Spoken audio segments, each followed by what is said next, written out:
Good morning everyone. तो आज हम लोग के साथ कौन है? जागृति।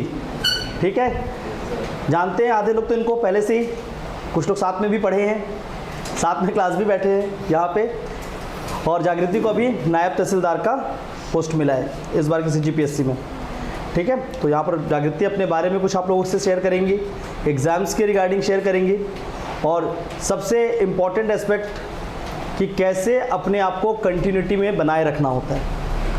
और हर एक चीज़ में, जैसे कोई भी चीज़ हो, चाहे एक टेस्ट हो या कोई भी चीज़ हो, हर एक टेस्ट से लेकर हर एक छोटे से छोटे चीज़ों में अपना पार्टिसिपेशन और सबसे बेस्ट तरीके से कैसे करना होता है। ठीक है ना, चाहे टेस्ट हो रहा था, चाहे क्लास में क्वेश्चन ऐसे जो रैंडम पूछते हैं, जैसा रैंडम भी क्वेश्चन पूछता हो ना कभी कभी, बताओ, तो ऐसे मुंह नीचे कर लेते हैं, तो उस क्वेश्चन का भी आंसर इवन देना पड़ता है। और जब उसको भी देना स्टार्ट कर देते हैं, तब जाकर क्या होता है, आप अंदर से भी कॉन्फिडेंट होते हैं और साथ ही साथ आप अपने प्रिपरेशन को एक अच्छा शेप दे पाते हैं। ठीक है, तो ओवर टू जागृति, वो अपने बारे में आपके साथ शेयर करेंगी और बाकी अपनी जर्नी के बारे में आपको बताएंगे। Okay, thank you sir. Good morning everyone. जैसा सर ने बताया, मेरा नाम जागृति है और CGPSC 2022 में मुझे नायब तहसीलदार का पोस्ट मिला है और मैं अपना जर्नी शेयर करना चाहूँगी। एक्चुअली सबसे पहले तो मैं अपने पेरेंट्स को थैंक यू बोलना चाहूँगी कि उन्होंने मुझे बहुत सपोर्ट किया। एक पोस्ट पाना जो होता है वो एक पूरी फैमिली का सेक्रीफाइस होता है और उनका सपोर्ट होता है, बिना उनके तो मैं यहाँ तक पहुँच नहीं पाती। और एक्चुअली CGPSC स्टार्टिंग से मेरे माइंड में नहीं था। मैं जब कॉलेज में थी MSc फाइनल ईयर में, तो मेरे गाइड थे डॉक्टर RN सिंह सर। तो उन्होंने मुझे सपोर्ट किया, उन्होंने मुझे मोटिवेट किया कि CGPSC करना चाहिए करके।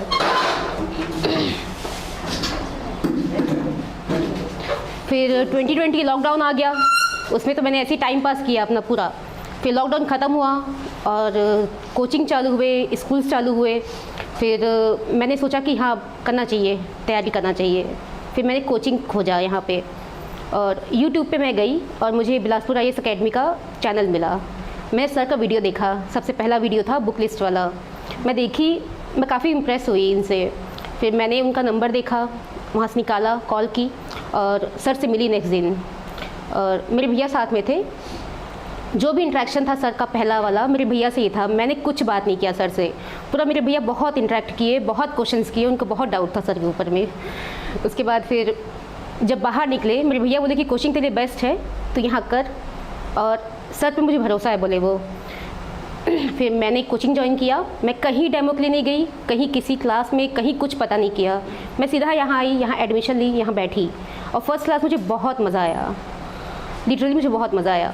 उसके बाद फिर हमेशा मैं क्लास में, जैसे 6:30 पे क्लास होता था हम लोग सुबह मॉर्निंग में, हमेशा मैं 10 मिनट पहले ही आती थी।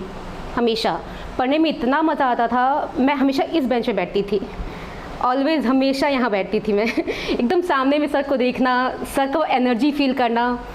सर पढ़ाते थे, उनसे मुझे एक पॉजिटिव एनर्जी फील होता था। शायद आप लोग को होता होगा कि नहीं पता नहीं, मुझे होता था और उससे मैं काफ़ी मोटिवेटेड फील करती थी। फिर बस पढ़ते पढ़ते निकल गया दिन। हम लोग को आंसर राइटिंग बिल्कुल नहीं आता था। सर स्टार्टिंग से सिखाए हम लोग को। अगर मैं बोलूँ व्हाट इज सन से लिखना सिखाए तो ये गलत नहीं होगा।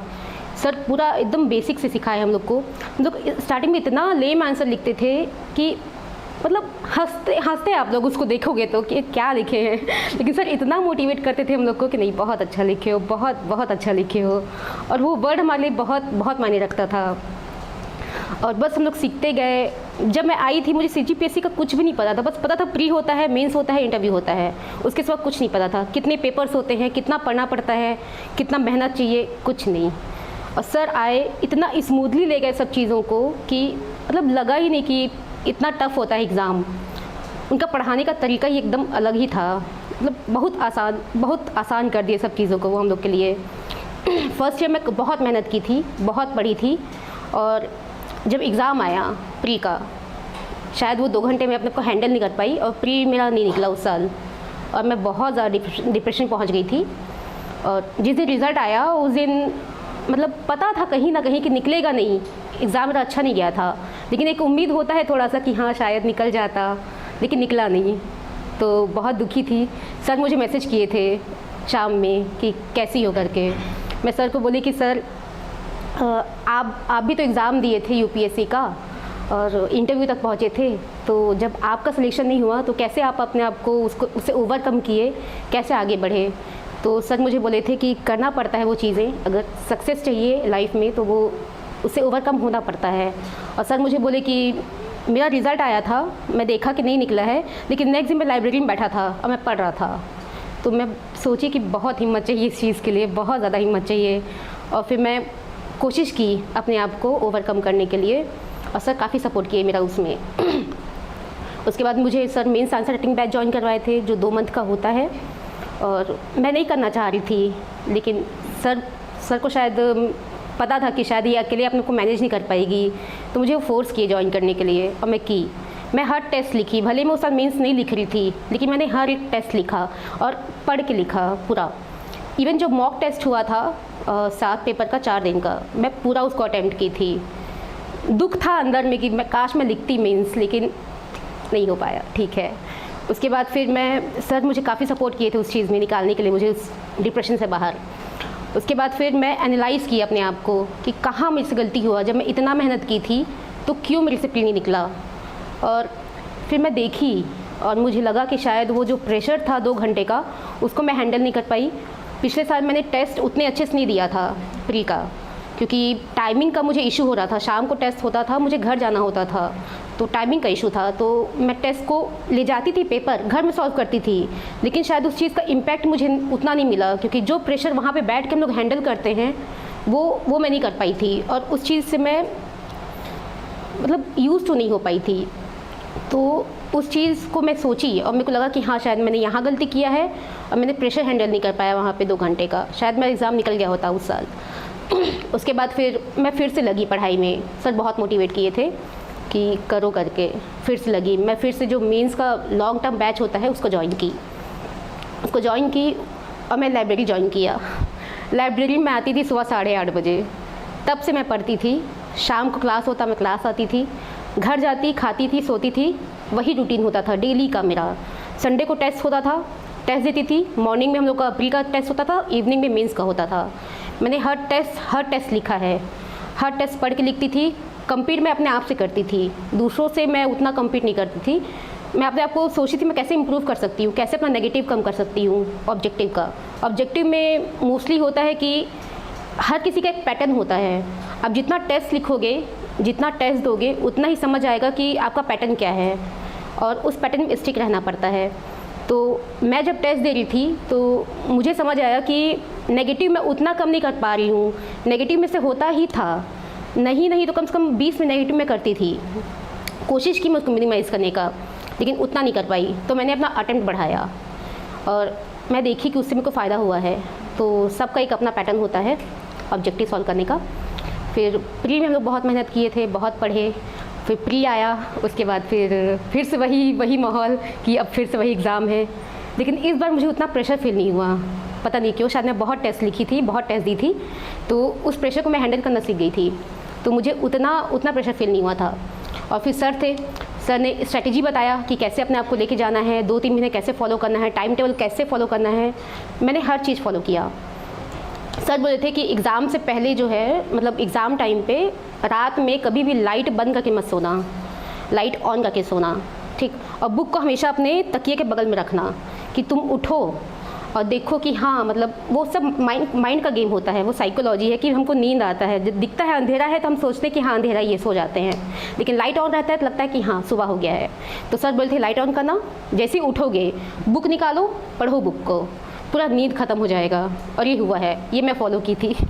तो इनका जो था, वो चीज़ें जो भी वो बताते थे मैं उनको बहुत फॉलो करती थी। और सर बताते गए, मैं फॉलो करती गई, वो पढ़ाते गए, मैं पढ़ती गई। मैंने बहुत मेहनत किया है, 2 साल में बहुत पढ़ी हूँ। फिर कोचिंग में हर एक फैकल्टी, चाहे वो भेषमणि सर हो, खेम सर हो, प्रकाश सर हो, राहुल सर हो, सब ने बहुत हेल्प किया। हमेशा मैं कॉन्टैक्ट में रही सबके। कुछ भी मुझे डाउट होता था, इवन एक सिंगल सा डाउट भी मैं उनको पूछती थी और मुझे तुरंत रिप्लाई आता था। और मतलब इतना सपोर्टिव फैकल्टी थे यहाँ के। और इवन मेरे बैचमेट बहुत अच्छे थे, चाहे वो शिवांगी हो, गरिमा हो, इधर आकांक्षा हो गई, तारिका, और हेमलता, समीक्षा, आशीष, हितेंद्र, मेरी मेन ऐसे राइटिंग बैच में कुछ फ्रेंड्स बने थे, जैसे कि वैभव हो गया, अमन हो गया, इधर आकांक्षा तिवारी, सब बहुत सपोर्टिव थे।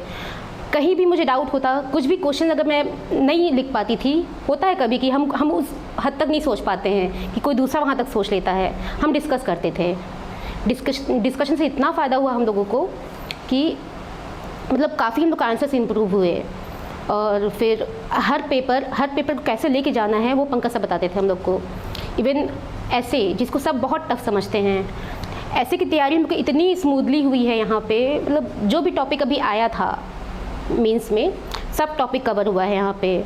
विशेष लेख हमेशा सर बोलते थे उसको पढ़ो, विशेष लेख पढ़ो, वो यहाँ पे तैयारी करवाते थे विशेष लेख का और हम लोग को उससे बहुत फ़ायदा मिला है। और ऐसे में इस बार सबके काफ़ी अच्छे मार्क्स आए हैं।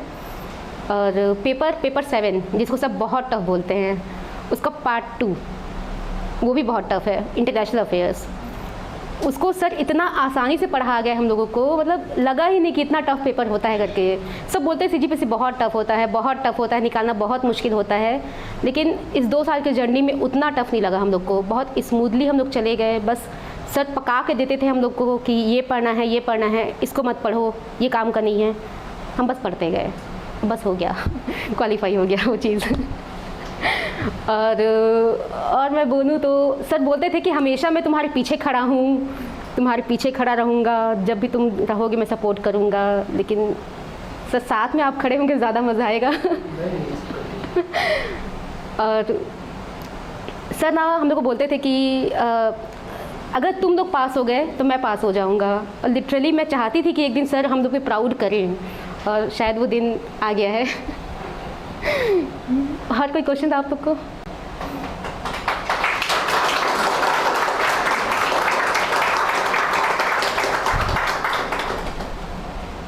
क्वेश्चंस जो है आप डिसिप्लिन जो फॉलो करते हैं, एक्चुअली मैं जो फॉलो करना चाहता हूँ और कर भी रहा हूँ, लेकिन एक्चुअली ब्रेक भी हो जाता है, उसको मैनेज कैसे करते हैं? मुझे जब भी ब्रेक फील हुआ है, लगता था कि कभी मतलब मैं उसको फॉलो नहीं कर पा रही हूँ, मैं सर के पास आती थी। सर ऐसे से जैसे कि हमारा क्या था, डिसिप्लिन था, रिदम भी चल रहा था, हमने क्या अगस्त में थोड़ा यहाँ वहाँ पे चुन लिया, फिर वो क्या रिदम हम लोग टूट गया, उसको मैनेज करने में हम लोगों को हफ्ते भर लग जाए, 15 दिन लग जाए, बहुत दिन हो जाए उसी, तो फिर डिसिप्लिन टूट गया हम लोग। नहीं, मैं वही बता रही हूँ कि जब हमारे साथ ऐसा होता था, जैसे अभी मेंस था लेकिन एग्ज़ाम फिक्स नहीं था कि एग्ज़ाम कब होगा कब नहीं होगा, हम लोग बस पढ़ रहे थे, लेकिन उतना हम लोग में ये नहीं था कि बस अभी एग्ज़ाम है बहुत पढ़ो, वो प्रेशर नहीं था। हम लोग सर से मिले, सर हमको ऐसी ऐसी बातें बोले पूरा दिल पे लगा। बोलते हैं कि अगर तुम एग्ज़ाम नहीं निकाल पाओगे तो क्या तुम्हारे में हिम्मत है अपने पेरेंट्स को फेस करने का? अपने रूट्स को देखो, कहाँ से तुम उठ के आए हो और कहाँ तुम पहुँचना चाह रहे हो। और वो वर्ड्स बहुत बहुत यहाँ टच किया हम लोगों को। उसके नेक्स्ट दिन से हम लोग बुक खोले हैं और बस पढ़े हैं, और कुछ नहीं सोचना होता है कि रूटीन फॉलो नहीं कर पा रहे हैं कुछ, ये सब साइकोलॉजी है। अगर एग्ज़ाम निकालना है, सिलेक्शन चाहिए तो वो करना पड़ता है और स्टिक रहना पड़ता है रूटीन में। मैं रही हूँ तो आप लोग भी रह सकते हैं, कोई उसमें बहुत बड़ा चीज़ नहीं है। और कुछ नेक्स्ट जो नोट्स है वो सिनॉप्सिस वगैरह किस तरह से प्रिपेयर करते हैं? सिनॉप्सिस जो भी क्लासेस होती थी उसके में इम्पॉर्टेंट जो पॉइंट्स होते थे उसको मैं एक जगह पे घर जाके पहले पढ़ती थी, उसको पूरा यहाँ पढ़ती थी वो तो ठीक था, घर जाके मैं एक बार और पढ़ती थी। पढ़ने के बाद जो भी मुझे इंपॉर्टेंट पॉइंट्स लगते थे उसको मैं एक पेपर पे नोट करती थी। और रिवीजन टाइम पे वही हेल्प करता है सिनॉप्सिस। पूरा नोट्स में उठा कर नहीं पढ़ सकते हैं, ये सच्चाई है। जो काम आएगा हमारा सिनॉप्सिस से काम आता है। जितना बार उसको पढ़ पाओगे सिनॉप्सिस को, उतना बार उसको रिवाइज कर लो, इंपॉर्टेंट पॉइंट्स लिखो उसमें। पूरे नोट्स लिखने की ज़रूरत नहीं है, नोट्स हमारे पास लिखा हुआ है। जो भी इंपॉर्टेंट लग रहा है कि हाँ ये आ सकता है तुम्हारे उसमें एग्ज़ाम्स में, उसको लिखो। जितना हो सके उतना रिवाइज़ करो उसको। सिनॉप्सिस से फेमिलियर होना बहुत ज़रूरी है। हर बार हम लोग नोट्स नहीं उठा सकते। और मेरे पास अभी भी पूरे सब्जेक्ट के सिनॉप्सिस रखे हुए हैं और मुझे पढ़ना होता है, मैं वही उठाती हूँ। और क्वेश्चन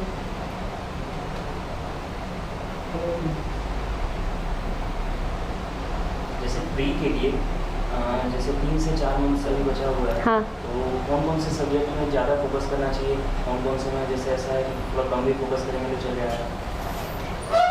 ये चीज़ पंकज से बताते हैं, लेकिन मैं बता देती हूँ। जो इंडिया पोर्शन है उसमें ज्योग्राफी, हिस्ट्री, पॉलिटी, ये 3 सब्जेक्ट बहुत इंपॉर्टेंट है। हिस्ट्री पढ़ोगे तो उसमें कल्चर भी कवर हो जाता है, और फिर छत्तीसगढ़ का तो पूरा ही पढ़ना पड़ता है, उसका स्किप नहीं कर सकते। 50 क्वेश्चंस हैं, पूरे क्वेश्चंस इंपॉर्टेंट होते हैं, आसान आते हैं, और उसको फोकस करना ही पड़ता है। सीधी तुम कहीं भी किसी टॉपिक को नहीं छोड़ सकते। इंडिया में भले अगर सेलेक्टिव जाओ तो ये पढ़ो, लेकिन अभी बहुत टाइम है, लिटरली अभी 5-6 महीना बचा हुआ है, पूरा कोर्स आराम से कवर हो जाएगा। और जितना हो सके उतना क्वेश्चंस प्रैक्टिस करो, टेस्ट लिखो, सर तो टेस्ट लेते ही हैं, और लगभग प्री तक हम लोग के लगभग 5000 क्वेश्चन तो हो ही जाते हैं लगभग प्रैक्टिस, और उतने बहुत होते हैं। तो टेस्ट दो, पढ़ो, बहुत टाइम है अभी, आराम से हो जाएगा। और जैसे आप बताया कि फर्स्ट ईयर आप प्रेशर हैंडल नहीं कर पाए, तो सेकेंड ईयर कैसे उसको ओवरकम किया? पहली बात तो सर मेरे को मोटिवेटेड रखे हैं पूरा। नेक्स्ट ईयर जो था मेरा साल भर बहुत मुझे मोटिवेटेड रखे, कहीं भी मुझे डाउन पढ़ने नहीं दिए सर। उसके बाद फिर जो प्रेशर की बात थी, मैं बताई मैं टेस्ट जो है उसको सीरियसली नहीं ली थी पिछले साल। इस साल मैं स्टार्टिंग से टेस्ट लिखी हूँ। स्टार्टिंग से मुझे उस माहौल का आदत हो गया था कि लोग बैठे हैं, मैं टेस्ट लिख रही हूँ, एक कंपटीशन होता है, उस माहौल का मुझे आदत हो गया था। तो जब एग्ज़ाम आया ना तो मुझे कुछ अलग फील नहीं हुआ, मुझे लगा मैं अपने कोचिंग में बैठ के टेस्ट लिख रही हूँ, बस मुझे वही फील हुआ। और वैसे ही टेस्ट गया मेरा, जैसा मेरा मार्क्स आता था कोचिंग में, लगभग आसपास वैसे ही मार्क्स आए हैं मेरे। लगभग 100 आता था, 100 के आसपास मैं पाई हूँ प्री में, तो वैसे ही था। कुछ मुझे माहौल चेंज नहीं लगा, और बस हो गया, आसानी से हो गया वो। कुछ प्रेशर फील नहीं हुआ था इस बार, तो लगा ही नहीं था कि बस एग्ज़ाम आ गया है, बस था कि जाओ लिखो निकलो बस, और निकल गया एग्ज़ाम।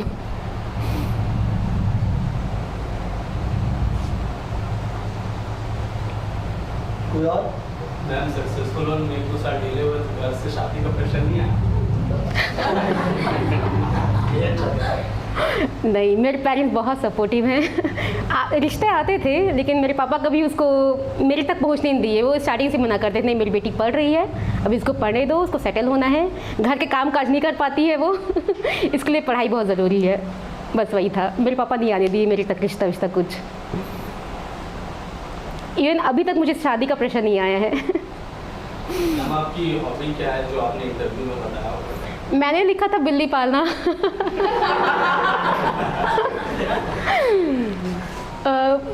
मुझे बिल्लियाँ बहुत पसंद है, उनके साथ टाइम बिताना बहुत अच्छा लगता है, और मेरे पास खुद बिल्ली भी है, 2 बिल्ली है मेरे पास में। तो मैंने वही लिखा था बिल्लियाँ पालना करके। तो उतने ज़्यादा हॉबीज़, उतने क्वेश्चंस नहीं बने मुझसे इंटरव्यू पे। जो भी क्वेश्चंस थे, इकोनॉमिक्स, पॉलिटी, एग्रीकल्चर, स्कीम्स, वही क्वेश्चंस था।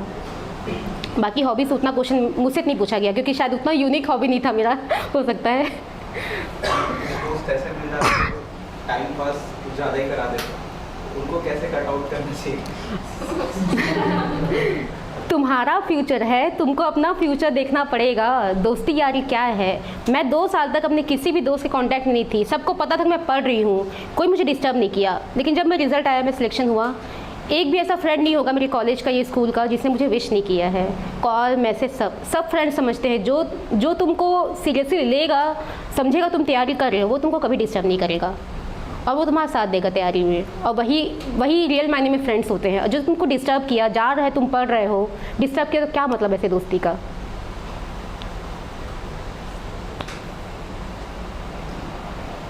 और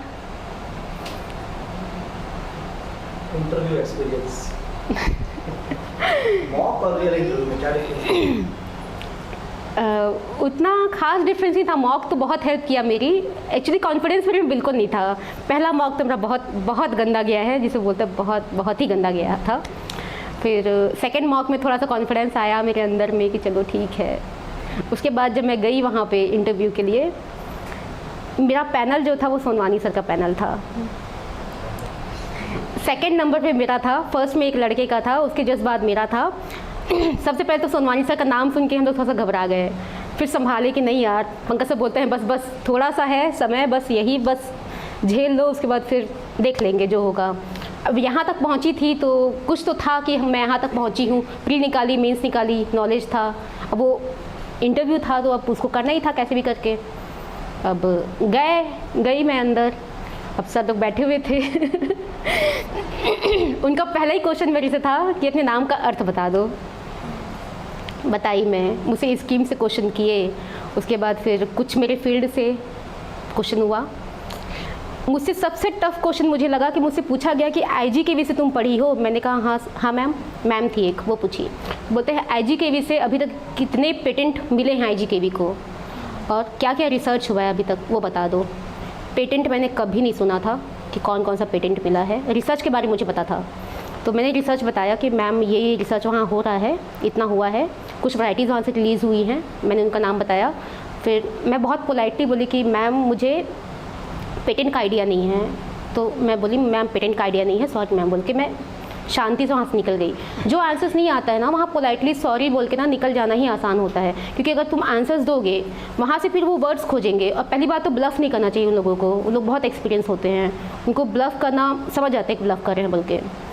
तो वही है कि जो आता है बोलो, जो नहीं आता है सॉरी बोलो और शांत हो जाओ।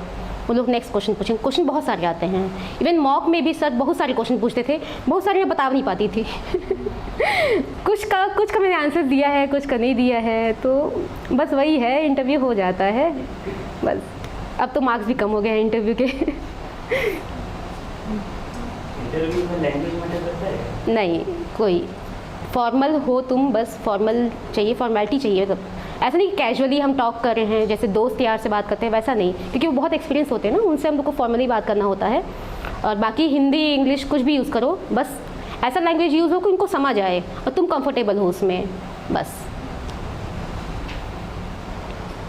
मैम यूट्यूब में आपका जो अभी मॉक इंटरव्यू अपलोड हुआ है, तो वो कौन से नंबर का पहला मॉक था मेरा वो एकदम फर्स्ट मॉक था। कुछ प्रैक्टिस नहीं था, कुछ नहीं था, सिर्फ 8 से 10 दिन दिए थे इंटरव्यू के लिए।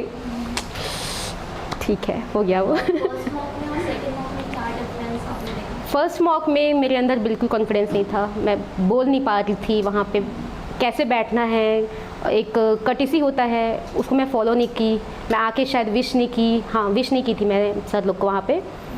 सेकंड मॉक में मैंने ध्यान रखा था उस सब चीज़ें कि विश करना होता है और अच्छे से बैठना होता है, थोड़ा अच्छे से बोलना होता है, आई कांटेक्ट करना होता है। वो सब मैंने फर्स्ट मॉक पे नहीं किया था, मुझे नहीं पता था, मतलब पता था कि एक डर होता है ना, तो वो था मेरे अंदर में, तो धीरे से उसको ओवरकम मैं की और सेकंड मॉक थोड़ा सा बेटर था उससे, और इंटरव्यू में वो थोड़ा सा और बेटर हुआ बस।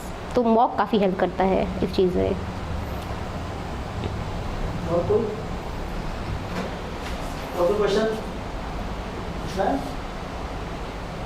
नहीं, हमारा तो मैम वो टीचर कभी से क्लास चला है तो कर रहे हैं कि वो गया है उसको कैसे रिवीजन क्लास के साथ रिवीजन कैसे करना है? मैं क्या करती थी, मैं अल्टरनेट रिवीजन करती थी। जैसे आज क्लास हुआ उसको मैं आज पढ़ी, सिनॉप्सिस बनाई और तो वो मेरा कंप्लीट हो गया। नेक्स्ट दिन आते थे सर, क्वेश्चन पूछते थे, उसका हम लोग आंसर देते थे, तो वो कंपाइल हो गया पूरा। उसके बाद नेक्स्ट दिन सर पढ़ाते थे नया, मैं जाती थी उसको पढ़ती थी, उसका सिनॉप्सिस बनाती थी और प्रीवियस का सिनॉप्सिस रिवाइज़ करती थी मैं। तो धीरे धीरे इतना बार मैं उसको रिवाइज़ की कि वो दिमाग में फिट हो गया। वो होता है कि रिवीजन तुम अल्टरनेटिव रिवीजन करो तो वो ज़्यादा फ़ायदेमंद होता है ना कि छोड़ दो हफ्ते भर बाद देखेंगे, कोई मतलब नहीं उस चीज़ का। और कोई? चलो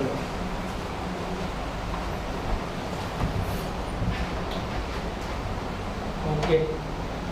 और कुछ डाउट है, कुछ है पूछना है? कुछ नहीं पूछना है? खेम सर बोल रहे हैं, कुछ पूछूंगा। क्वेश्चन पार्टी कब है? हम लोग का तो यही क्वेश्चन होता, पार्टी कब है? खैर कोई नहीं, तो कुछ सीखे, कुछ जाने, ठीक है। तो यही से, इसी सीट से निकला है स्टूडेंट और इसी सीट से सिलेक्शन मिली है।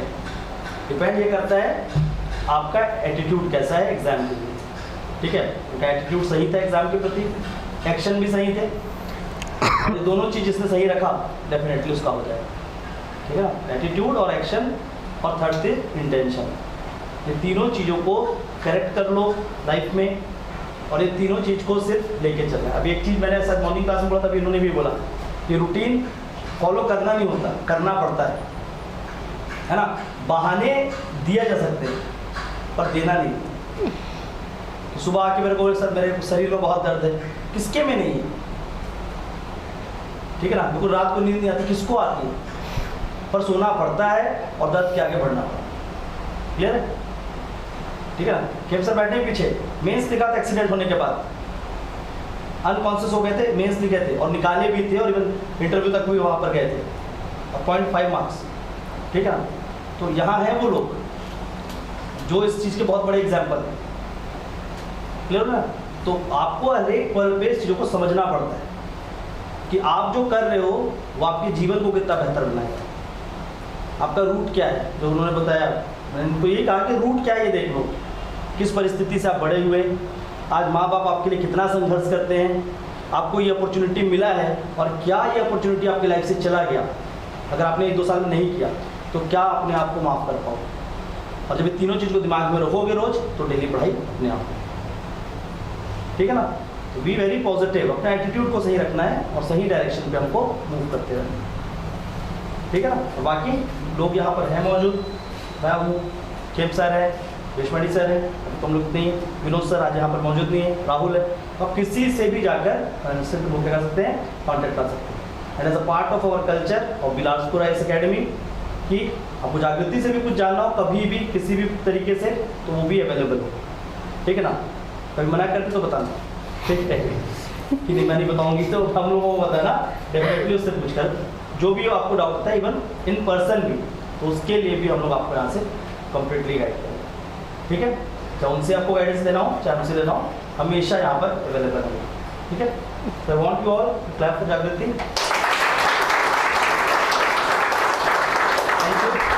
Thank you sir.